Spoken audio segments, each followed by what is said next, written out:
Good afternoon, everybody. Welcome to the Thursday, October 23rd, 2025 edition of Douglas Now Live. I'm Robert Preston Jr., and I have a couple of stories to go over with you today. First of all, and our picture's not reproducing very well here on our desk, but this week, October 20th through 24th, is School Bus Safety Week. And this is an image from the Coffee County School System's Facebook page. It says, thank you to all the bus drivers, mechanics, and transportation staff who keep our buses rolling every day. You know what? Most people don't really think about school bus safety and school buses and all the logistics, both figurative and literal, that go into transporting our children to school each and every day. And I do not say this lightly, but it is a monumental task. And I know when you're dealing with things with engines and tires that they're going to break down and things happen and, it doesn't always run as smoothly as we would like for it to. But overall, overwhelmingly, our school transportation system runs pretty flawlessly. There's a tremendous amount of liability. There's a tremendous amount of expense. There's a tremendous amount of aggravation that goes into that particular department. And it takes a lot to keep those buses rolling. It takes a lot to keep those buses staffed. We always think about the bus drivers, and I will tip my hat to our school bus drivers. They do an absolutely phenomenal job. That is not a job I would want. That's not a job most people want. They always have vacancies. They're always looking for drivers and substitute drivers. It's not easy. On a good day, it's not easy. But it also takes the mechanics. It takes the staff back at the transportation office, making sure that the buses get to where they're supposed to go. And you think about how many buses we have running and the time schedule that they're working on. Listen, buses come by my house very early in the morning. All right. The school day starts earlier. The buses get started earlier. These kids get up earlier. It takes longer for them to get home. Sometimes going to school is about a 6:30 a.m. to 4:30 or 5 o'clock p.m. job for the kids. That's what time they have to be ready, and that's about what time they get home. The bus drivers are up even earlier. And suffice it to say that they don't do it for the pay because it doesn't pay that much. All right? So again, we don't think about school bus safety here until something bad happens. And thankfully, we don't have those types of problems here in Douglas and Coffee County. Every once in a while, there's some things that happen, but for the most part, it runs pretty smoothly. And again, so I know we're at the end of the week, but school bus safety is something that we shouldn't think about just during one week. It's something that we should think about throughout the school year when we see our buses. And please, please, please, can't say it enough. When you see a bus slowing down to load or unload children and you see those lights start flashing and that stop sign comes out, stop. Be looking out for the buses. Stop when you see those lights and give the bus the right of way and give the kids the right of way. All right. All the buses have cameras on them. If you do something silly, they have cameras that film inside and also outside. So if you do something silly and run through the bus signal, you're going to get called anyway. But it is very much a safety issue. And listen, we're in the business of educating our kids, giving them the resources they need to set them up to have the brightest future possible. All right. And one of the components of that, a big component of educating our children, is safety. And you cannot talk about school safety without talking about school bus safety. So yes, we're recognizing that this week, but it is something that we should be cognizant of throughout the school year. If you see a school bus, go ahead and plan on giving that bus all the space it needs and give it the right of way that it needs. And again, thank you to our bus drivers, but not just our bus drivers, to the transportation folks, to the mechanics, to everybody who helps get our kids to and from school safely.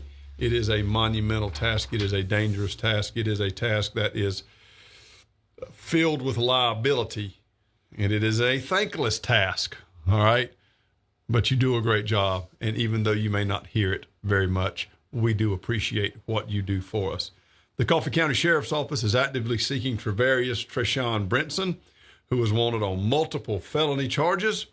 Those charges include probation violation, fleeing or attempting to elude officers, hit and run, and obstruction of an officer. If you have any information regarding his whereabouts or details that could lead to his apprehension and arrest, please contact Coffee County 911 immediately.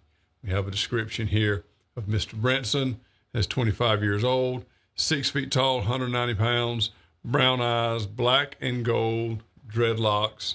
So if you know where Mr. Brinson is or have any information that might help authorities capture him, please contact 911 and let them know. We have a brief sports update here. The picture that we're showing is from the Coffee High Veterans game last year, Veterans High School up in Kathleen, Georgia. Number 91 right here, Kevin Gilliard, is smiling after he scored the first and thus far only touchdown of his career, I do believe. Many of you who follow football, follow the Trojans, may remember that from last year. There are few things in football that are better than a big man touchdown, all right? When you see an offensive lineman or defensive lineman get the opportunity to score a touchdown, it's a pretty special play. It's a pretty special event. Kevin caught a touchdown pass, I believe it was, last year to score when we played Veterans. So why are we talking about Veterans? Well, tomorrow night, the Trojans travel back up I-75 to play in the same stadium they played in last weekend when they played the Houston County Bears. They will be facing the Veterans Warhawks. The Trojans are in a must-win situation. Let me back up when I say that. There is a chance, if we do not win tomorrow, that we could win next week. But you don't want to pin your postseason hopes on beating the number 1 ranked team in the region and the number 2 ranked team in the state, which is, of course, the Thomas County Central Yellow Jackets. Veterans is 2-6 on the season. Coffee is 3-5. The Warhawks are winless in region play. All right. We have won 1 game. We beat Northside and Warner Robins. So Veterans does not have a win. We do. If we win tomorrow night, that should put us into the playoffs as the 4th seed. If Veterans wins, they're going to have to turn around and beat Thomas County Central. Not Thomas County Central. They're going to have to beat Northside and Warner Robins next week. And Northside is winless on the season. So they should be able to do that. Now, if something happens and Veterans were to beat us and then turn around and lose next week, that's going to mess some things up a little bit. But the easiest pathway to the postseason for the Coffee Trojans is to win tonight. And then, of course, what would make things even better would be to win next week against Thomas County Central. And I don't want to sit up here and say that we cannot beat Thomas County Central, all right? But Thomas County will be favored in that game. They will be favored by a lot. Interestingly, going into tomorrow's game against Veterans, the Trojans are favored, I believe, by 13 points, all right, according to the Georgia High School Football Daily's Maxwell rankings. And those rankings are pretty accurate, and every once in a while you have an upset or, the margin is a little bit more than what it should be, but it's pretty accurate. It's pretty accurate, and it's a pretty good snapshot of how teams match up against each other. So we will be favored going in tomorrow, and or we are favored going in tomorrow. So the easiest thing for us to do is to go up to Warner Robins on Friday night and win that game, and then we won't have to worry about anything else. If we don't, then we're going to have to win next week, and some other things are going to have to happen that'll kick in to determine our postseason fate. And I have not looked up to see how many years in a row we have been to the playoffs, but it's a lot. All right, it's a lot. We don't want that streak to end. We want to win tomorrow night and get into the playoffs. Now, CCA also has a game. We talked about this earlier in the week. CCA, I believe, is in the playoffs regardless of whether they win or lose. They're playing Westwood Academy out of Camilla tomorrow. If the Patriots win, they're going to get a first-round bye and will have an easier pathway through the playoffs than if they lose.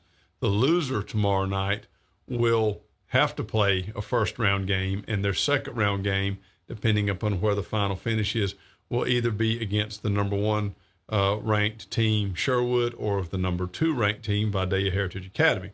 CCA's played both of those teams, and it did not go well. So you're probably going to meet one of those teams at some point during the playoffs, but you want to put it off as long as possible. The best way for that to happen is for the Patriots to win tomorrow night. Now, CCA is playing at home, 7:30 at Patriot Field, right beside the campus of CCA.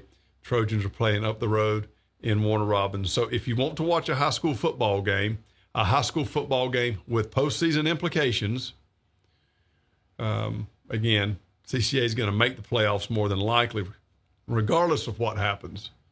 But it's still a pretty big game. And of course, if CCA does win, in addition to getting a first round bye, they're also going to get a home playoff game the following week. So there's a lot on the line tomorrow night. If you're unable to make the trip up to Warner Robins tomorrow and still want to watch a high school football game, you can go out to CCA and check that out. It's an important game for both teams, for CCA and Westwood, because whoever wins, again, is going to probably be in that number 6 spot and will get a first round bye. And we'll also get a home playoff game the following week. The loser is going to have to play in the first round, and if they survive that, then we'll end up likely having to play either Sherwood or Vidalia Heritage the following week, and that will not be much fun. So there's a lot going on in the world of high school football. Once again, this is a photo we used from the Veterans game last year. Trojans won pretty big, and of course Kevin Gilliard here, number 91, big boy touchdown. We love big boy touchdowns. What we do not love are government shutdowns. So let's go over a little bit of information about where we are with the shutdown. We are now, I believe today is day 23 of the government shutdown. I think day 22 was yesterday, and we still have a shutdown. We have not reached an agreement yet, so we're on day 23. The second longest in U.S. history, with no sign of a deal in sight. The Senate was unable for the 12th time to advance a stopgap spending bill that would have reopened the government and kept funding pretty much at the current levels or the pre-shutdown levels until November 21.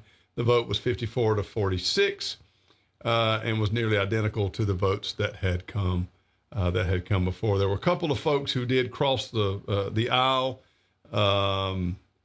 Democrats, Senator Catherine Cortez Maestro from Nevada, and Pennsylvania Senator John Fetterman, the man who wears the hoodie all the time. And Maine Independent Senator Angus King voted with Republicans to advance this latest stopgap funding legislation. While Kentucky Republican Senator Rand Paul went against his party and voted no. If the government stays shut down much longer, there will possibly be a funding shortfall for the SNAP, almost said SNAP program, but that would be redundant. Supplemental Nutrition Assistance Program, which 42 million low-income Americans rely on, and nearly 42% of or right around 40% of those, are children younger than the age of 17. So the government shutdown is starting to reach its critical stages with no end in sight. And we want to see the government get going again for a number of reasons. Now, we explained last week why Democrats and Republicans are at an impasse. And it doesn't appear that we have been able to overcome that. So we will keep voting until something happens or until someone is willing to compromise, and we'll see how long everybody wants to hold out before that happens. But right now, I believe on day 23, and it is unusual for one to go this long. We're in the second longest government shutdown that we've had. So we will see what happens. Moving forward. I want to go, of course, right here as we wrap up, to our tower cam. We like the tower cam. We're actually trying to figure out ways that we can put more cameras up around town so we can have this type of visual from other areas, not just here on the tower behind the studio. But again, we're looking This camera is looking back to the east towards Douglas. It's an absolutely beautiful day. Wonderful fall day. Cool in the mornings, warm in the afternoons. Wonderful, wonderful weather. Sure beats the you-know-what out of what we had just a few short weeks ago with the absolutely oppressive heat. So, again, our tower cam. It's absolutely, I love it. There's nothing to see. I just like going to it. It's up there. We may as well use it. We have some bad weather, though. It might come in handy. I want to thank everyone for watching again. I hope you're having a wonderful, wonderful Thursday. And maybe we can wrap this up and have a great weekend. And if you are a sports fan, there's a lot happening here that we need to be paying attention to tomorrow night here with our high school football games. Y'all have a wonderful Thursday. Everybody stay safe, stay diligent, stay vigilant. School Bus Safety Week. Buses will be out on the roads here in a few minutes. Give them the space they need. Y'all have a wonderful Thursday and a great weekend. We'll see you next time.